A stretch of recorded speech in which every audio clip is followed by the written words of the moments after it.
ADHD অর্থাৎ attention deficit hyper activity disorder. অনেকেই হয়তো এই নামটি শুনেছেন, কিন্তু এর ভেতরের বাস্তবতা এবং এটি কিভাবে মানুষের জীবনকে প্রভাবিত করে তা হয়তো অনেকেরই অজানা। তাই আজকের ভিডিওতে আমরা এডিএইচডি সম্পর্কে বিস্তারিত জানব, বুঝবো এবং কিভাবে আমরা এই অবস্থায় আক্রান্ত ব্যক্তিদের সহায়তা করতে পারি তা জানব। এডিএইচডি আসলে কি? এডিএইচডি একটি নিউরো ডেভেলপমেন্টাল ডিসঅর্ডার। এর মানে হলো এটি মস্তিষ্কের বিকাশ এবং কার্যকলাপের সাথে সম্পর্কিত। এডিএইচডি মূলত দুটি প্রধান উপসর্গের সাথে কাজ করে থাকে বা নিজেদেরকে প্রকাশিত করে থাকে। একটি হলো মনোযোগের অভাব বা ইনঅ্যাটেনশন। এর মধ্যে রয়েছে সহজেই ডিস্ট্র্যাক্ট হয়ে যাওয়া, কাজে মনোযোগ ধরে রাখতে সমস্যা হওয়া, যে কোনো নির্দেশ অনুসরণ করতে অসুবিধা হওয়া, জিনিসপত্র ফ্রিকোয়েন্টলি হারিয়ে ফেলা, বিশৃঙ্খল হয়ে যাওয়া, অতিরিক্ত চঞ্চলতা বা আবেগ প্রবণতা, যেটিকে আমরা বলি হাইপার অ্যাক্টিভিটি অ্যান্ড ইম্পালসিভিটি। এর মধ্যে রয়েছে স্থির হয়ে বসতে অসুবিধা হওয়া, অতিরিক্ত কথা বলা, অন্যদের কথার মাঝে ঢুকে পড়া, অন্য কোনো কিছু করার আগে না ভেবেই কাজ করে ফেলা। এটা মনে রাখা জরুরি যে এডিএইচডি কোনো অলসতা বা ইচ্ছাকৃত অমনোযোগিতা নয়, এটি মস্তিষ্কের কার্যকারিতার একটি ভিন্নতা, যার ফলে এই লক্ষণগুলি দেখা যায়। এডিএইচডি সঠিক কারণ এখনো পুরোপুরি জানা যায়নি, তবে গবেষণা থেকে কিছু গুরুত্বপূর্ণ বিষয় উঠে এসেছে। যেমন জিনগত কারণ। দেখা গেছে যে যাদের পরিবারে এডিএইচডির ইতিহাস আছে তাদের মধ্যে এই সমস্যা হওয়ার সম্ভাবনা বেশি থাকে।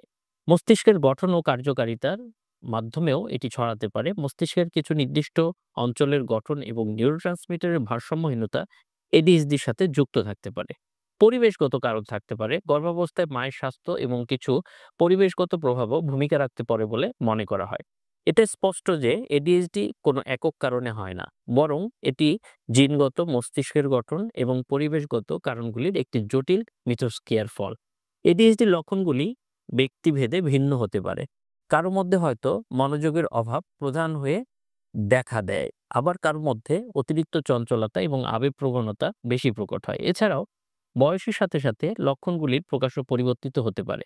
শিশুদের মধ্যে যেমন চঞ্চলতা বেশি দেখা যায়, তেমনি প্রাপ্তবয়স্কদের মধ্যে হয়তো মনোযোগের অভাবটা এবং কর্মজীবনের সমস্যা বেশি অনুভূত হয়।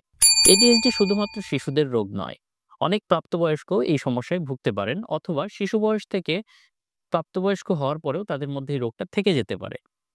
জীবনে দৈনন্দিন জীবনের সম্পর্ক, কর্মক্ষেত্রে এর প্রভাব পড়তে পারে। তবে সঠিক রোগ নির্ণয় এবং চিকিৎসার মাধ্যমে এই চ্যালেঞ্জগুলো খুব সহজেই মোকাবেলা করা সম্ভব। যদি আপনি বা আপনার পরিচিত কেউ এডিএইচডির লক্ষণ অনুভব করেন, তাহলে অবশ্যই একজন মনোরোগ বিশেষজ্ঞ বা সাইকিয়াট্রিস্টের পরামর্শ নিন। এডিএইচডি নির্ণয়ের জন্য একটি নির্দিষ্ট পরীক্ষা নেই, তবে চিকিৎসক বিভিন্ন প্রশ্নাবলী, রোগীর ইতিহাস পর্যবেক্ষণের মাধ্যমে এই রোগ নির্ণয় করতে পারে। বিভিন্ন সাইকোলজিক্যাল টেস্টের মাধ্যমে এবং স্কেল অ্যাপ্লাই করে নাম্বার এবং মার্কিং এর মাধ্যমে এডিএইচডি শনাক্ত করতে পারে। এডিএইচডি চিকিৎসায় সাধারণত দুটি প্রধান পদ্ধতি অনুসরণ করা হয়। একটা হচ্ছে ওষুধ। কিছু বিশেষ ওষুধ মনোযোগ বৃদ্ধিতে এবং চঞ্চলতা কমাতে সাহায্য করতে পারে। এই ওষুধগুলি ডাক্তারের পরামর্শ অনুযায়ী গ্রহণ করা উচিত। পাশাপাশি থেরাপি, যেমন কগনিটিভ বিহেভিয়ার থেরাপি বা সিবিটি, আচরণগত থেরাপি এবং ফ্যামিলি থেরাপির মাধ্যমে এডিএইচডিতে আক্রান্ত ব্যক্তি এবং তাদের পরিবার সমস্যা মোকাবেলা করতে পারে এবং কার্যকর কৌশল শিখতে পারে। মনে রাখবেন, সঠিক চিকিৎসা এবং তাদের যত্নের মাধ্যমে এডিএইচডিতে আক্রান্ত ব্যক্তিরা একটি স্বাভাবিক এবং সফল জীবনযাপন করতে পারে। এডিএইচডিতে আক্রান্ত ব্যক্তিদের উপরে আমাদের দায়িত্ব আছে। এডিএইচডি আক্রান্ত ব্যক্তিদের আমাদের সকলে সহানুভূতিশীল এবং সহযোগী হওয়া উচিত। তাদের আচরণগুলোকে ভুল বোঝা বা তাদের সমালোচনা করা উচিত নয়, বরং ধৈর্য ধরতে এবং তাদের দুর্বলতাগুলি কাটিয়ে উঠতে সাহায্য করা উচিত। পরিবেশ বন্ধু শিক্ষক হিসেবে আমরা যা করতে পারি, তাদের কথা মনোযোগ দিয়ে শোনা এবং তাদের অনুভূতি বোঝা। তাদের জন্য একটি সুস্ট্রাকচারড এবং অনুমানযোগ্য পরিবেশ তৈরি করা প্রয়োজন। ছোট ছোট কাজগুলিতে সফল হওয়ার জন্য তাদের উৎসাহিত করা এবং প্রশংসা করা প্রয়োজন। তাদের ধৈর্য এবং সহানুভূতির সাথে তাদেরকে সাহায্য করা প্রয়োজন। এডিএইচডি সম্পর্কে নিজেদের জ্ঞান আরও বাড়াতে হবে, অন্যদের সচেতন করতে হবে। মনে রাখবেন, একটু সহানুভূতি এবং সহযোগিতা একজন এডিএইচডিতে আক্রান্ত ব্যক্তির জীবনে অনেক ইতিবাচক পরিবর্তন আনতে পারে। এডিএইচডি কোনো অভিশাপ নয়, এটি মস্তিষ্কের একটি ভিন্নতা। সঠিক সহায়তা এবং ভালোবাসার মাধ্যমে এডিএইচডিতে আক্রান্ত ব্যক্তিরা তাদের পটেনশিয়ালকে বিকশিত করতে পারে এবং সমাজে গুরুত্বপূর্ণ ভূমিকা রাখতে পারে। আসুন আমরা সকলে মিলে এডিএইচডি সম্পর্কে সচেতন হই এবং তাদের পাশে দাঁড়াই।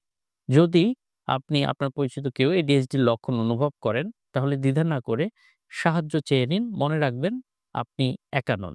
আজকের ভিডিওটি কেমন লাগলো তা কমেন্ট করে জানান। যদি আপনাদের কোনো প্রশ্ন থাকে তাও কমেন্টে জানাতে পারেন। খুব শীঘ্রই নতুন কোনো গুরুত্বপূর্ণ বিষয় নিয়ে আবার আপনাদের সাথে দেখা হবে। ততক্ষণ পর্যন্ত ভালো থাকুন, সুস্থ থাকুন। আসসালামু আলাইকুম।